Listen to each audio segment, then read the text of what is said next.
Deseo que la paz del Señor Jesucristo sea con todos ustedes, hermanos amados del Señor y también míos. Los amo en el Señor, ahí en sus hogares. Estamos llegando, Dios los bendiga. Y para mí pues es un gozo, es un privilegio el poder estar llegando hasta ustedes, hasta donde llegan, ¿verdad?, estas grabaciones, allá saludando a los hermanos de Colombia. Mi hermano, se me olvida ahorita su nombre, Colombia, Dios lo bendiga. Y a los hermanos también de Ecuador, Dios los bendiga también. Y a todos los demás en México y en otras partes, que el Señor los bendiga. Vamos a hacer una oración y luego vamos a citar una escritura. Bendito Dios y Padre nuestro, Señor Jesucristo, te doy gracias en este día por todo lo que me das, todo lo que me concedes, por todos los beneficios que recibo de ti día a día sin merecer. Me colmas, como dijera tu siervo David en sus muchos dichos. Bendito sea el Señor, siempre nos colma de beneficios. Y así es. Gracias te doy, Señor. Te pido tu bendición, tu dirección en todo, que tú unjas mis labios y el oído de mis hermanos que han de escuchar, en el nombre de Jesucristo. Amén, amén, amén. Vamos a continuar. El miércoles hablábamos sobre el capítulo 5 de la primera carta a los tesalonicenses, y lo voy a usar una vez más como base. Dice el primer versículo: pero acerca de los tiempos y de los momentos, no tenéis, hermanos, necesidad de que yo os escriba, porque vosotros sabéis bien que el día del Señor vendrá así como ladrón de noche, que cuando dirán paz y seguridad, entonces vendrá sobre ellos destrucción de repente, como los dolores a la mujer encinta, y no escaparán. Mas vosotros, hermanos, no estáis en tinieblas, para que aquel día os sobrecoja como ladrón. Porque todos vosotros sois hijos de luz e hijos del día, no somos de la noche ni de las tinieblas. Por tanto, no durmamos como los demás, antes velemos y seamos sobrios. Porque los que duermen de noche duermen, y los que están borrachos de noche están borrachos. Mas nosotros que somos del día, estemos sobrios, vestidos de cota de fe y de caridad, y la esperanza de salud por yelmo. Y luego dice el verso 9: porque no nos ha puesto Dios para ira, sino para calzar salud por nuestro Señor Jesucristo. Y el verso 10 dice: el cual murió por nosotros, para que o que velemos o que durmamos, vivamos juntamente con Él. Hasta allí. Sigue allí el apóstol hablando otras cosas, ¿verdad?, concernientes a lo mismo. Pero vamos a elaborar, ¿verdad?, sobre esta escritura que habla, el centro es la venida del Señor, la venida del Señor, porque eso fue lo que la iglesia del principio, ¿verdad?, escuchó, oyó del apóstol Pablo la instrucción. No dice otra cosa, ¿verdad?, que ahora la iglesia de este tiempo pues tiene en su mente, porque esta venida no es otra más que la segunda venida a la que se refiere. Porque vosotros sabéis bien que el día del Señor vendrá así como ladrón de noche, y lo que dice: cuando dirán paz y seguridad, entonces vendrá sobre ellos destrucción de repente, como los dolores a la mujer encinta, y no escaparán. Y tomamos esta escritura por la razón de que, ¿verdad?, en estos días Ya antes se habían oído, ¿verdad?, en las pláticas de paz entre Israel y los árabes, los países árabes, ¿verdad?, sobre la paz, la paz, la paz. Pero nunca se había hablado, ¿verdad?, completamente como ahora. Ahora la expresión se dio, paz y seguridad. Pero fíjese usted lo tremendo. Cuando dice paz y seguridad, y luego enseguida dice, entonces vendrá sobre ellos destrucción de repente, como los dolores a la mujer encinta, y no escaparán. Entonces, oiga, esto quiere decir que está tremendo, ¿verdad? Al cumplirse, al pensar o creer que ya hay paz y seguridad, entonces es donde se desata lo mayor, lo más tremendo, porque referíamos la ocasión anterior y ahora lo volvemos a referir, la profecía que está en el Antiguo Testamento, en el libro de Zacarías, capítulo 14. Zacarías, capítulo 14, dice, he aquí yo reuniré a todas las gentes en batalla contra Jerusalén. Ahí está. He aquí el día del Señor viene, y tus despojos serán repartidos en medio de ti. Porque yo reuniré, dice el Señor, todas las gentes en batalla contra Jerusalén, y la ciudad será tomada, saqueadas serán las casas, y forzadas las mujeres. Y la mitad de la ciudad irá en cautiverio, mas el resto del pueblo no será talado de la ciudad.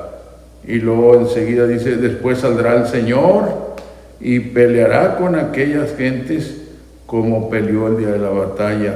Y afirmaránse sus pies en aquel día sobre el monte de las olivas que está frente de Jerusalén, a la parte de oriente, y el monte de las olivas se partirá por medio de sí hacia el oriente y hacia el occidente, haciéndose un muy grande valle, y la ciudad y la mitad del monte se apartará hacia el norte, dice. A ver, otra vez vamos a releer allí.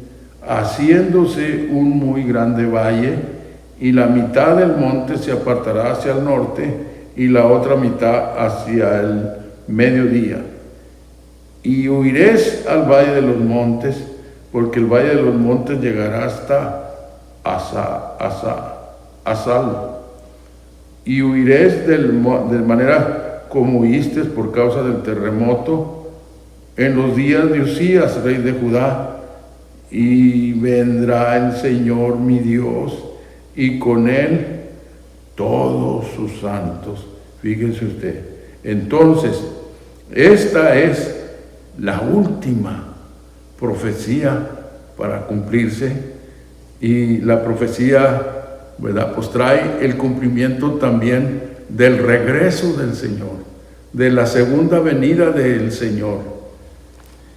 Pero regresando, ¿verdad?, a la base que tomábamos, el apóstol, ¿verdad?, les dice a la iglesia de Tesalónica, pero acerca de los tiempos y los momentos, no tenéis, hermanos, necesidad que yo os escriba.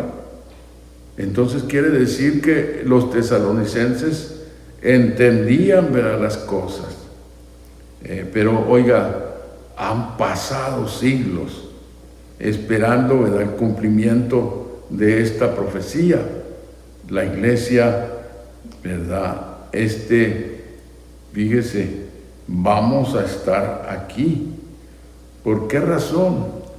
Porque aquí es la venida del Señor. Juntando esto que estamos leyendo aquí con lo que leíamos en Zacarías 14, es la venida del Señor. Y la iglesia vamos a ir, como dijo el apóstol Pablo, vamos a ir a recibir al Señor en el aire. Y a la hora de recibirlo, ya no nos vamos, porque dice el texto que hemos leído, allí está en la carta a los tesalonicenses, ¿sí? El capítulo, allí estamos, el capítulo 4.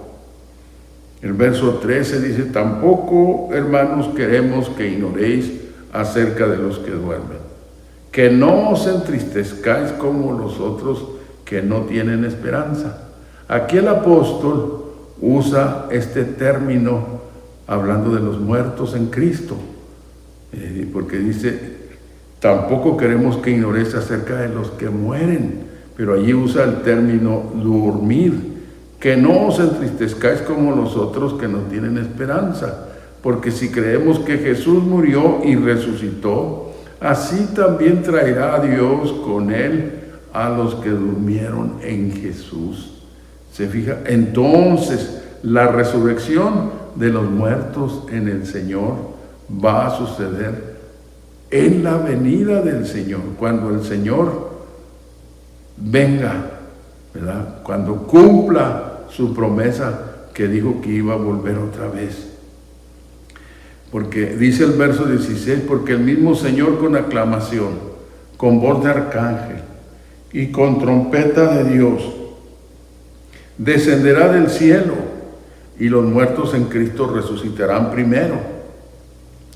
¿Primero que qué? Primero que los muertos no en el Señor.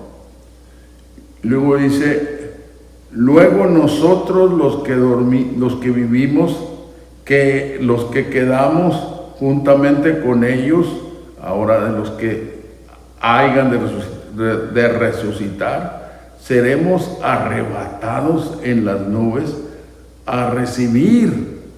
Allí yo marco esa palabra porque esa fue la palabra que me abrió el entendimiento para entender las cosas como van a ser correctamente.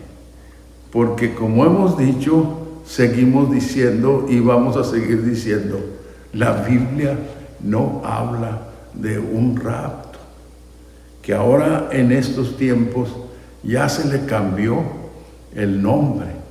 Ahora se dice de un arrebatamiento, y está correcto en cuanto al nombre, así lo maneja el apóstol, porque dice: luego nosotros los que vivimos, los que quedamos juntamente con ellos, los que hagan de resucitar, seremos arrebatados en las nubes a recibir, o sea, a encontrarlo al Señor en el aire, y así estaremos siempre con el Señor. No quiere decir que nos vamos a quedar suspendidos en el aire, ni tampoco hay pasaje que diga para dónde, ¿verdad?, que nos vamos a ir a otro lugar, sino que es de entenderse, si el Señor viene a este mundo y la iglesia le vamos a recibir, es lo que vamos a hacer, a encontrarlo, a recibirlo, ya no estando en estos cuerpos, sino que los que estemos en pie, si es que el Señor así lo permite, nuestros cuerpos van a sufrir una transformación. Y los que murieron en el Señor, ese día maravilloso, van a resucitar, para que juntos con los que estén en vida, y ya dije, los que estén en vida o los que estemos en vida, nuestros cuerpos van a ser transformados, van a dejar de ser cuerpos de carne para ser semejantes al cuerpo de gloria del Señor. Y estando en ese punto, los resucitados y los que estemos en vida, yo digo, bueno, que estemos en vida, porque yo estoy mirando la cosa más cerca, está muy cerca. Y una de las cosas que me ha llamado la atención al hablar de la venida del Señor, pues es que dice que vendrá como ladrón de noche. No que el Señor venga a robarse algo. Él no se viene a robar su iglesia. Él la compró con su sangre preciosa. Entonces, no es Él un ladrón, no, sino que está diciendo que va a venir como ladrón. ¿En qué sentido? ¿Por qué refiere esa palabra? Porque el ladrón llega cuando menos lo esperes o cuando menos lo esperemos, ¿verdad? El ladrón no avisa. Y entonces el Señor, fíjese, nos habla en su palabra de una forma, de otra manera, cómo van a suceder las cosas. Y entonces, ahorita, bueno, pues estamos mirando aquí, ¿verdad? Porque vosotros sabéis bien que el día del Señor vendrá así como ladrón de noche. Que cuando dirán paz y seguridad, y eso lo acaban de ser en estos días pasados. Se juntaron a firmar un tratado de paz. Y entonces después de eso, ahora sí, paz y seguridad. Pero oiga, las otras cosas vienen enseguida. Fíjese lo que dice: dirán paz y seguridad. Y lo que está diciendo aquí el apóstol, cuando digan esta expresión que ya dijeron en estos días, entonces vendrá sobre ellos destrucción de repente, como los dolores a la mujer encinta, y no escaparán.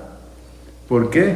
Porque la profecía que falta para cumplirse no es algo fácil, porque el capítulo 14 de Zacarías dice: he aquí el día del Señor viene y tus despojos serán repartidos en medio de ti, porque yo reuniré todas las gentes en batalla contra Jerusalén, y la ciudad será tomada, y saqueadas serán las casas, y forzadas las mujeres, y la mitad de la ciudad irá en cautiverio, mas el resto del pueblo no será talado, no será cortado de la ciudad.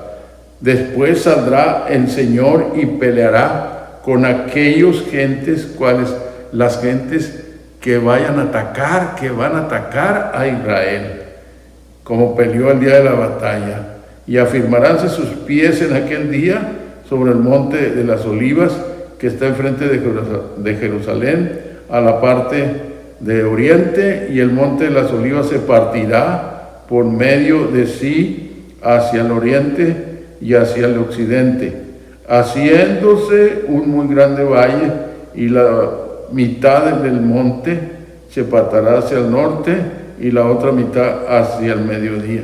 Y huiréis al valle de los montes, porque el valle de los montes llegará hasta Asal, y huiréis de la manera que huisteis por causa del terremoto. Entonces, todas estas cosas no es cualquier cosa, es algo tremendo, algo terrible, es lo que yo miro, y se tiene que cumplir, porque esa es la venida del Señor, porque ahí dice el texto, ¿dónde estamos? Y afirmaráse sus pies en aquel día. ¿Los pies de quién? Del Señor, porque dice: después saldrá el Señor y peleará con aquellas gentes como peleó el día de la batalla.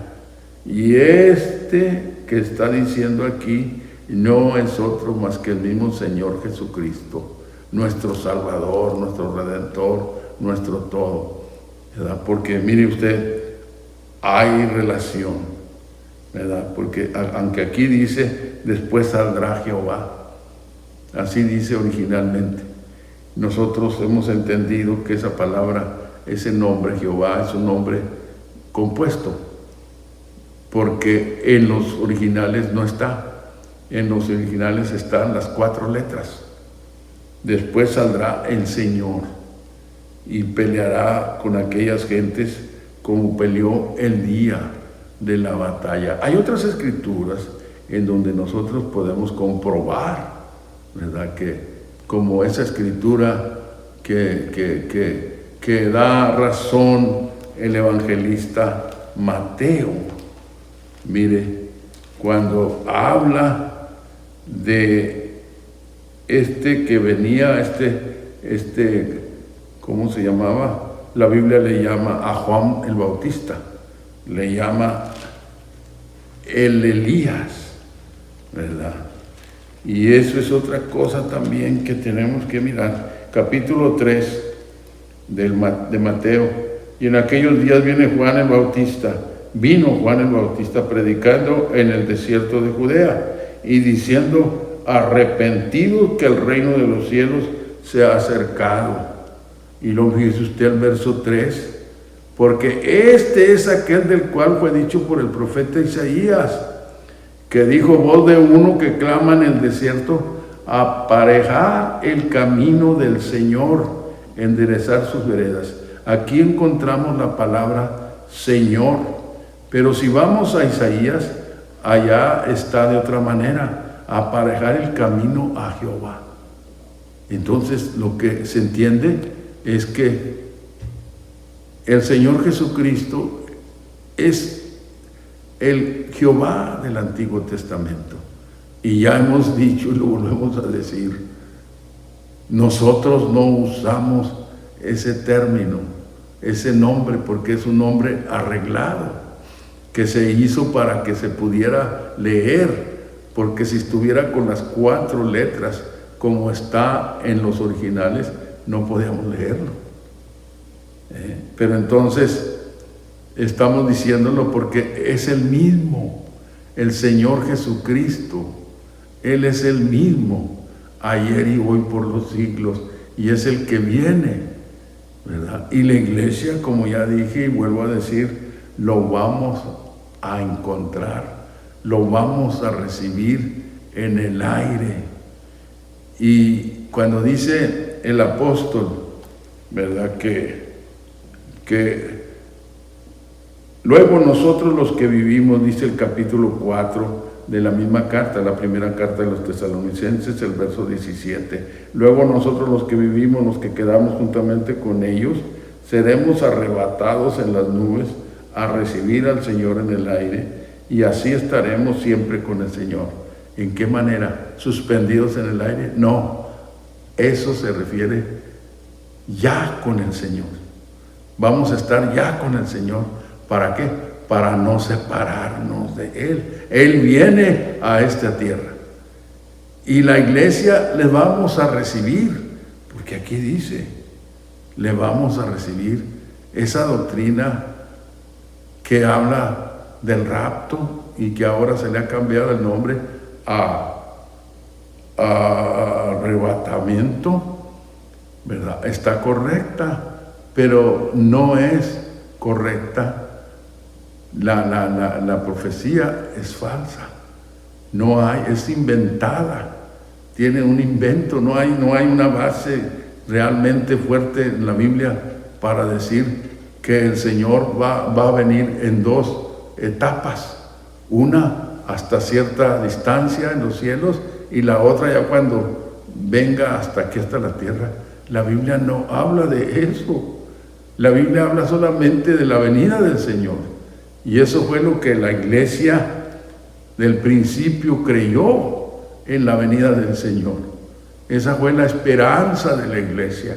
Todos los del principio se fueron con esa esperanza. Hay un texto en donde Pablo dice que la gracia de Dios que trae salvación a los hombres se manifestó. Y luego dice, enseñándonos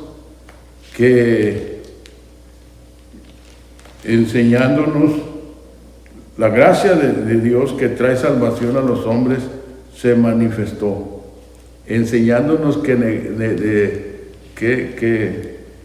dejemos de dar las cosas que no agradan a Dios, y luego esperando aquella esperanza bienaventurada y la manifestación gloriosa del gran Dios y Salvador Jesucristo. No tengo ahorita exactamente dónde está esa expresión que estoy refiriendo, ¿verdad? Pero fue el apóstol el que lo dice en una de sus cartas, ¿verdad?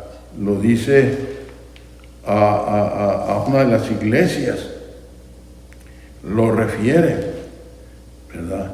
Y dice esperando aquella esperanza bienaventurada y la manifestación gloriosa del gran Dios y Salvador Jesucristo. Y entonces lo que quiero, aquí está en Tito capítulo 2, dice el verso 11, porque la gracia de Dios que trae salvación a todos los hombres se manifestó, y lo dice, enseñándonos que renunciando a la impiedad y a los deseos mundanos, vivamos en este siglo, o sea, en este mundo, templada y justa y piamente, esperando aquella esperanza bienaventurada. No está refiriendo, ¿verdad?, el rapto, no, el arrebatamiento. Dice, esperando aquella esperanza bienaventurada, ¿cuál? La transformación de nuestros cuerpos y la manifestación gloriosa del gran Dios y Salvador nuestro Jesucristo, que se dio a sí mismo por nosotros para redimirnos de toda iniquidad y limpiar para sí un pueblo propio celoso de buenas obras. Esto habla y exhorta y reprende con toda autoridad, nadie te desprecie. Le dice Pablo a Tito en su carta. Y eso fue lo que Tito les predicó, les habló, les enseñó a la iglesia que estaba bajo su cuidado. ¿Se fija? Entonces todo el cristianismo antiguo tuvo esa esperanza, la segunda venida del Señor.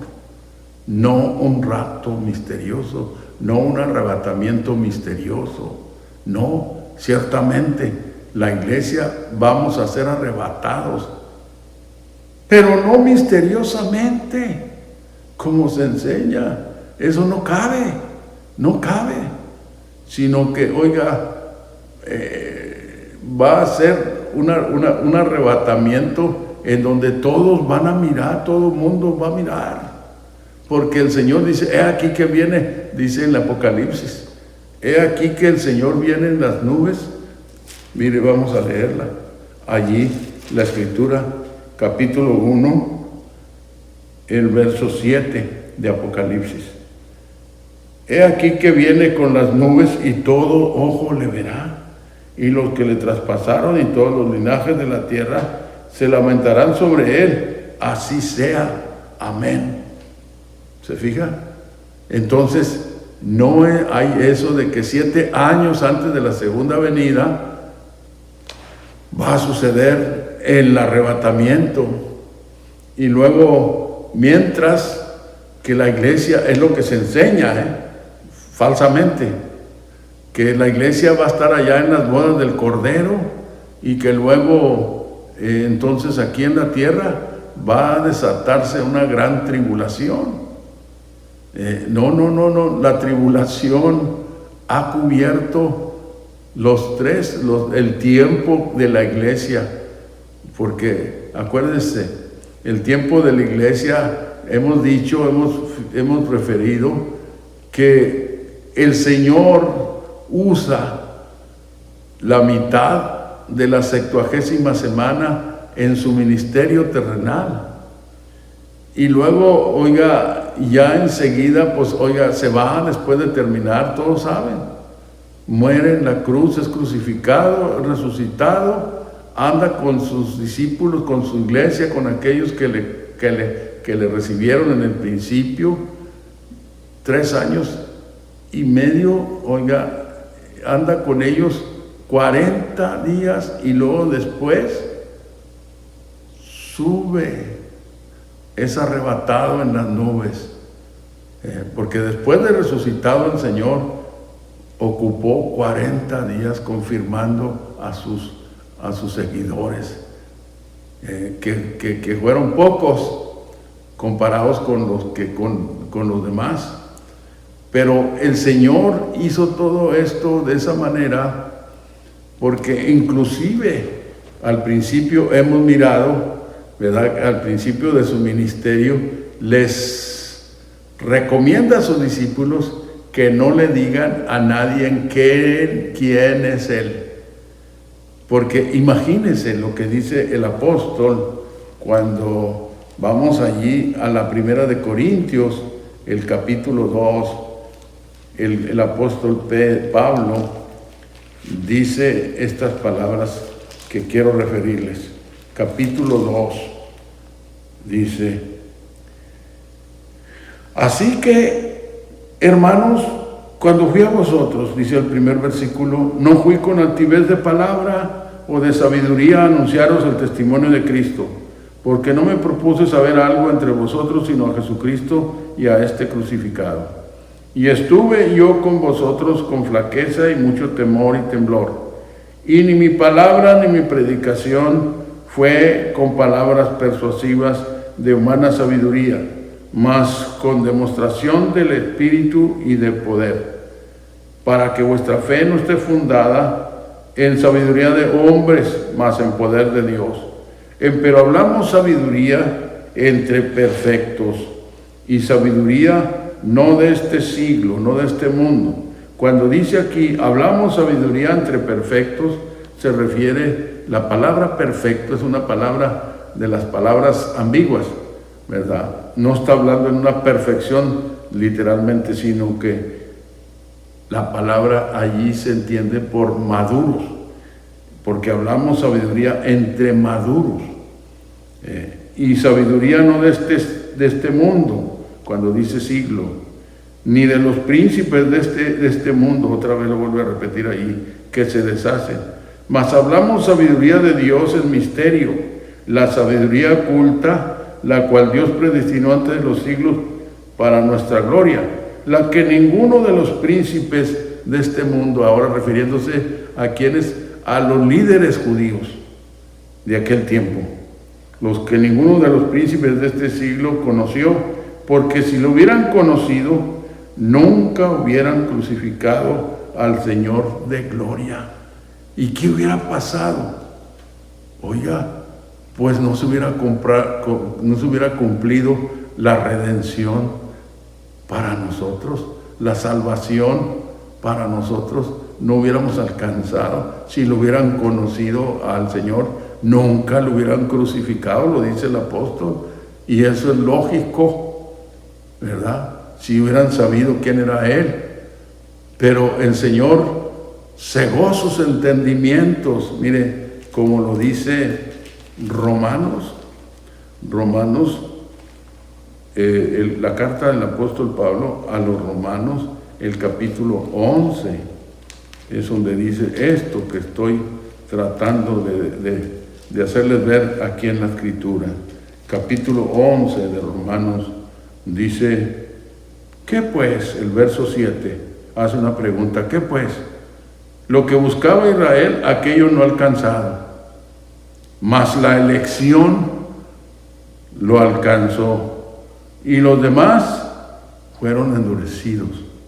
Como está escrito, Dios les dio ese espíritu de remordimiento, ojos con que no vean y oídos con que no oigan hasta el día de hoy, refiriéndose a Israel. Y David dice, séales vuelta su mesa en lazo y en red, y en tropezadero y en paja. Sus ojos sean oscurecidos para que no vean, y agóbiales siempre el espinazo. Digo pues, han tropezado para que cayesen en ninguna manera, mas por el tropiezo de ellos vino la salvación a los gentiles para que fuesen provocados a celos. Se fija lo que hace el Señor. Cegó sus entendimientos de aquellos judíos que todavía hasta el día de hoy sus entendimientos están cegados. Pero viene el día, el que los cegó los va a liberar. Y entonces van a mirarlo y van a decir, como dice el profeta Zacarías, que le van a preguntar, ¿qué heridas son esas en tus manos? Y el Señor va a decir, herido fui en la casa de mis amigos. ¿Se fija usted?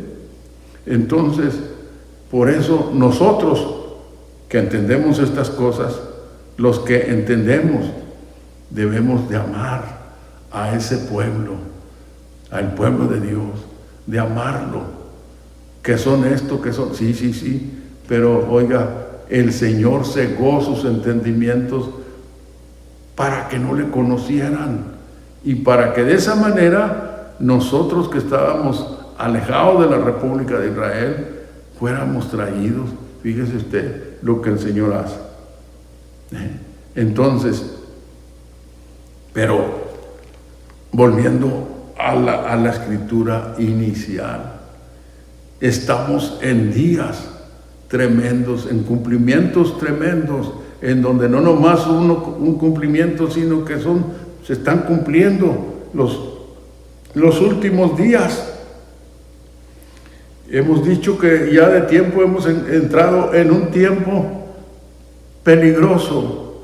Tenemos que agarrarnos de la mano del Señor en oración, en súplica. ¿Sabía usted que hablando de la oración, hay una oración que no todos entienden? Y está aquí en la palabra, la oración que se hace, en donde se entra en intimidad con Dios, en donde conocemos al Señor estando en esa intimidad. Porque la palabra conocer a Dios no es nomás algo por encima, sino que es algo, oiga, para entrar en ese conocimiento tenemos que establecer una oración de intimidad. La oración que se hace, ¿verdad?, congregacionalmente es una cosa, pero la oración que debemos de hacer y establecer como hijos de Dios, como cristianos, esa es la oración íntima. Apartar unos momentos, ¿verdad? No 3 minutos, 4 minutos, el tiempo que se quiera. Media hora, 1 hora, o partir 1 hora en diferentes tiempos del día para consagrar nuestras vidas al Señor. Hermanos, las cosas nos están hablando ya. El tiempo se está cumpliendo del regreso del Señor. Y volvemos a decir, oiga, va a ser un día maravilloso, terriblemente maravilloso. ¿Terrible para quién? Terrible para aquellos que habiendo oído el mensaje no hayan obedecido. Terrible para los que en un tiempo obedecieron al Señor y se alejaron. Por eso estamos diciendo, ¿verdad? En las programaciones anteriores estuvimos diciendo por varias veces, ¿verdad? Y seguimos diciendo, a los que en un tiempo estuvieron y se retiraron del Señor, todavía tiene usted un tiempo para que venga el Señor, para que se regrese, se enmiende con el Señor. El Señor está esperándole con sus brazos abiertos a usted, mi hermano, que me está escuchando o que me haya de escuchar en el tiempo que fuere, y que usted obedeció, usted aceptó al Señor, hizo pacto con el Señor, pero por lo que haya pasado se retiró. Es tiempo de que regrese humillándose delante de Él. Y aquel que ha escuchado y no ha querido aceptar, no ha querido obedecer, le queremos decir que obedezca al Señor antes de que sea tarde. Y los que ya estamos, que todavía estamos en medio de pruebas, en medio de luchas, tratando de servirle a Dios, hay que seguir buscando al Señor. Hay que seguir caminando. Un día ya no muy tarde, ese sol, ese cielo que ahora nos cubre, se va a abrir para darle paso al Rey de Reyes, al Señor de Señores. Fíjese. Y oiga, vamos a estar allí. Yo le digo al Señor en mis oraciones, Señor, guárdame. Yo quiero estar con esa multitud, salir con esa multitud que habrá de salir a recibirte, a encontrarte en las nubes. Allí hemos dicho, cuando se haga esa reunión, esa es la boda, como fue con los discípulos. le preguntaron al Señor, le dijeron al Señor, ¿por qué? ¿Por qué los discípulos de Juan ayunan y los discípulos de Juan y los fariseos ayunan y tus discípulos no ayunan? Dijo el Señor claramente, no pueden ayunar los que están de boda. Tiempo vendrán en donde el esposo les será quitado y ayunarán. Pero viene ese día en donde el esposo se va a reunir con su esposa, la iglesia del Señor.